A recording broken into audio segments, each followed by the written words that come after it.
Can you remember back in the day when PCs first came out and we'd get things about WYSIWYG?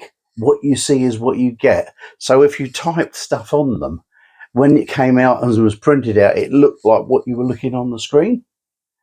Well, I would love to go back to the days of what you see is what you get, because things have changed so much since then, haven't they? I think about social media. Now, I'm a Facebook person. I tried Twitter or X or whatever it's called now. Didn't really like that. So, but I've been on Facebook since 2009, I suppose. And what I've found over the time is that the majority of people give a stylized version of themselves, if you like. It's like an advert to our lives. All the good bits are on there. It's as though everybody's advertising their best life. But the trouble with that is that it isn't true. All of our lives are not perfect. We don't all spend most of our lives on holidays. We don't all spend lives partying and doing all that sort of thing. For a lot of people, life is hard and people have lots of things going on in their life that aren't great. Now, I have to admit that I've been one of those that have put my holidays on there. I have put when I've been out on there, but not on an ongoing basis. And I certainly have never done it while I've been on holiday. Some people spend as much time on their holiday posting photos to Facebook and whatever for some unknown reason, like, isn't my life great? Isn't it grand? Well, I know as well as you do that no one's life is actually like that. And what I've also done on my Facebook account over the years is told stories about when things have gone wrong and what's happened in my life. I had a period of illness that I was quite open about and shared the tales of what was happening in my life while I was going through illness. And I think I did that because I wanted to be me. I've never really liked pretending that I'm somebody that I'm not.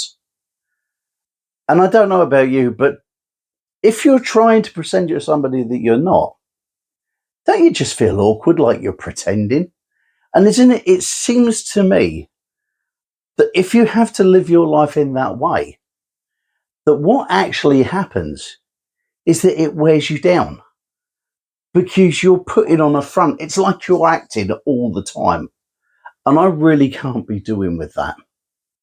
And the thing you have to remember is that the trick is not caring about what everybody thinks about you. It's about caring what the right people think about you. You see, everybody is allowed their opinion of you, whether you like it or not.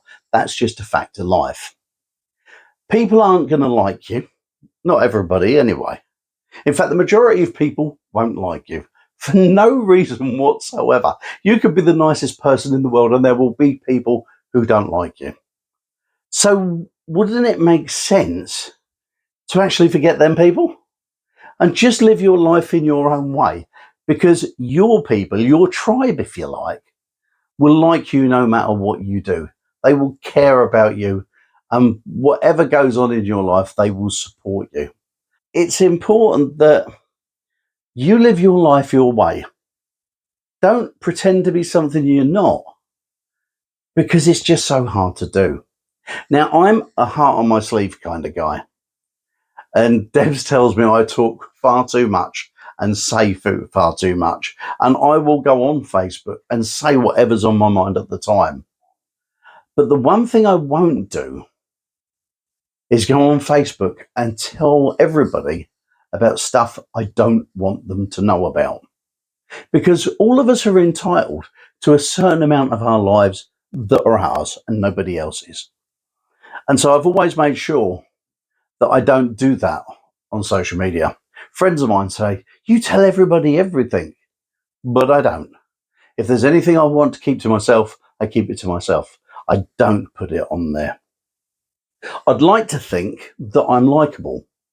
After all, that was the way my parents brought me up. And so I've always tried to be a nice kind of guy. Do you know what I mean? Don't get me wrong, I'm not perfect. I have moments when I'm probably as obnoxious as everybody else. But I want to talk about my YouTube channel for a moment, because if you've followed me for a long time, you will notice how my videos have changed across the time. And there's been a reason for that. And it also goes back to what I've been saying. When I started my channel up, I watched a lot of those tutorials where people told you how to build your channel. And for me, it sometimes felt like I was acting. After all, the things that I were taught were things like, on YouTube, the first 30 seconds are so important, and that first minute of your video is important, because after that, people will drop away. You need to have 19 edits in the first minute, and then you need another edit every 7 seconds. Do you know how hard that is? I've tried it. I did it for ages.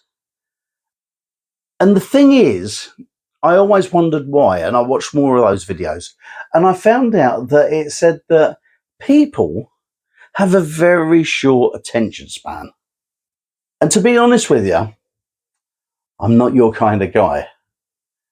Because the things I talk about on Facebook and on YouTube and everywhere else are always life lessons, I think.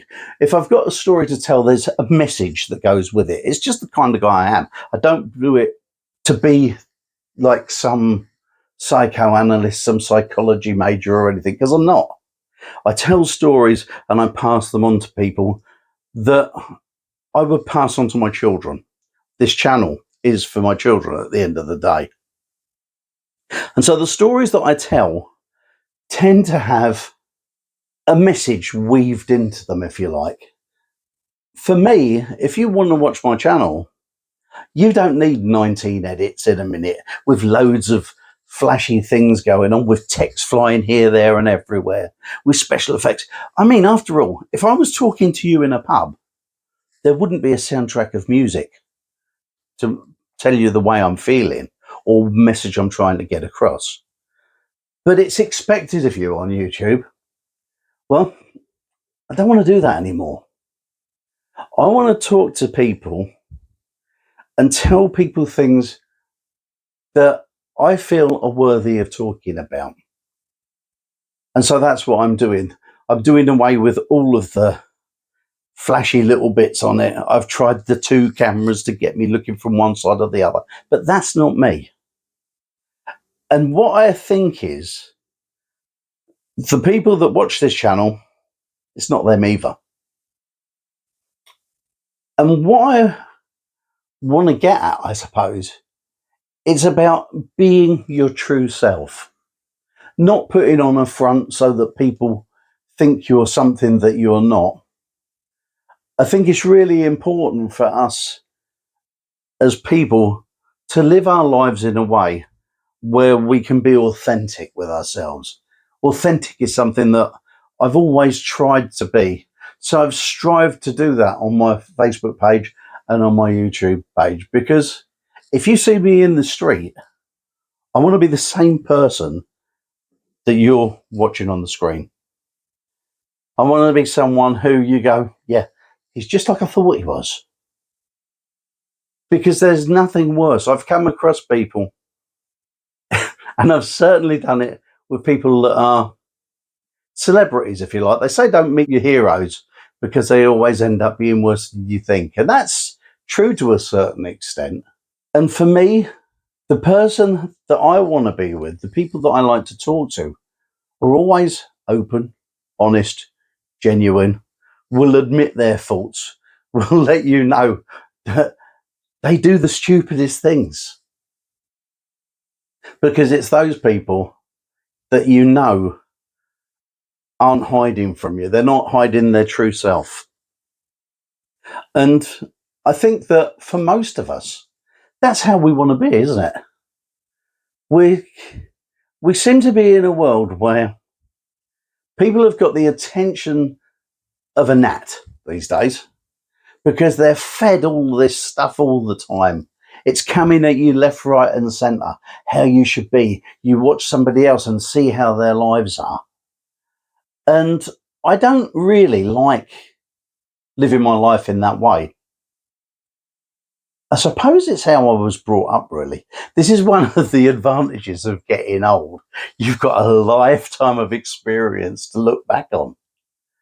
And when I think of how my parents brought us up, my mum always kind of wanted me to project my best side.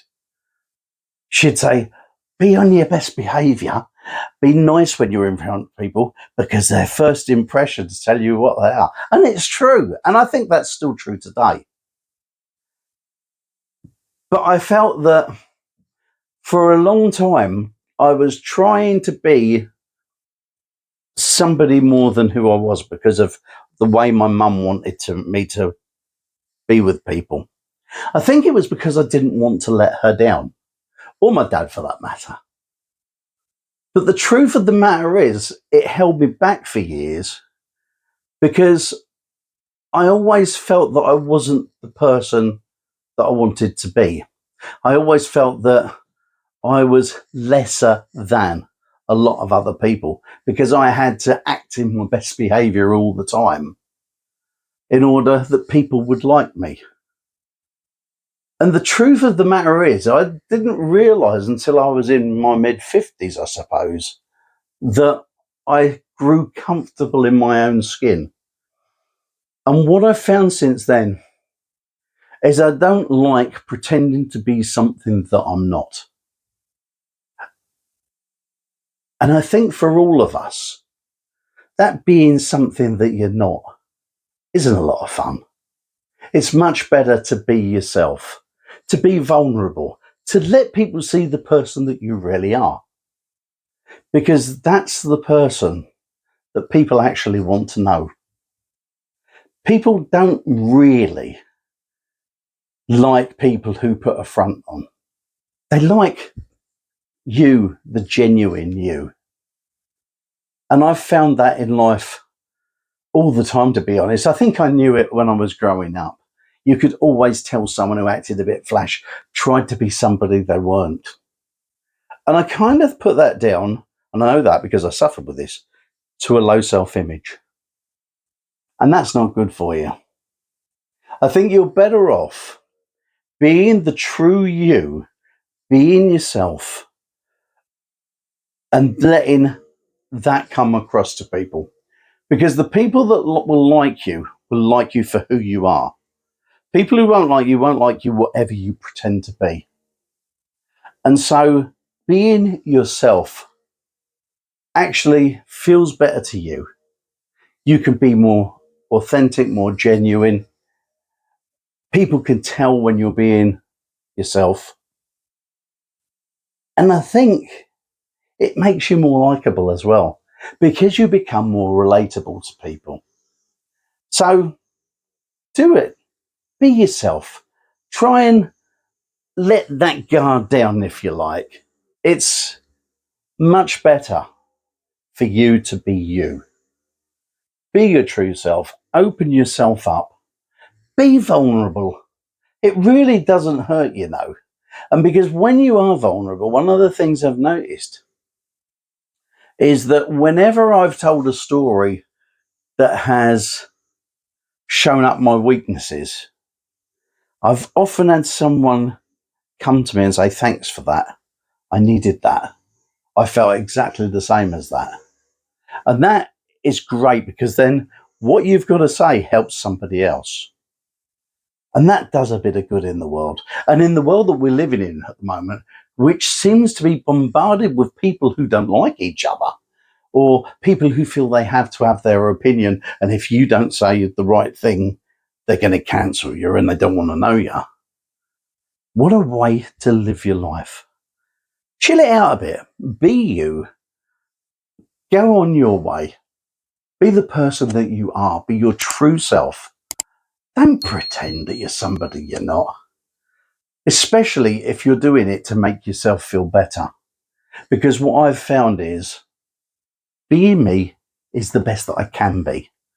Don't get me wrong, I'll try to improve myself to be the best me that I can be. But I kind of like who I am. And you have no reason not to kind of like who you are. And if you like who you are, then so will other people. But what you will find is the people who like the real you, they're the important people. They're the ones who will be your tribe. They'll be the ones who support you when things aren't going so well. They're the people who cheer you on as you strive to achieve different things in your life. You want to find the real people, your people. And the best way to do that is to be you. What do you think? If you've got any opinions on that, leave a comment down below. And I'll see you next time.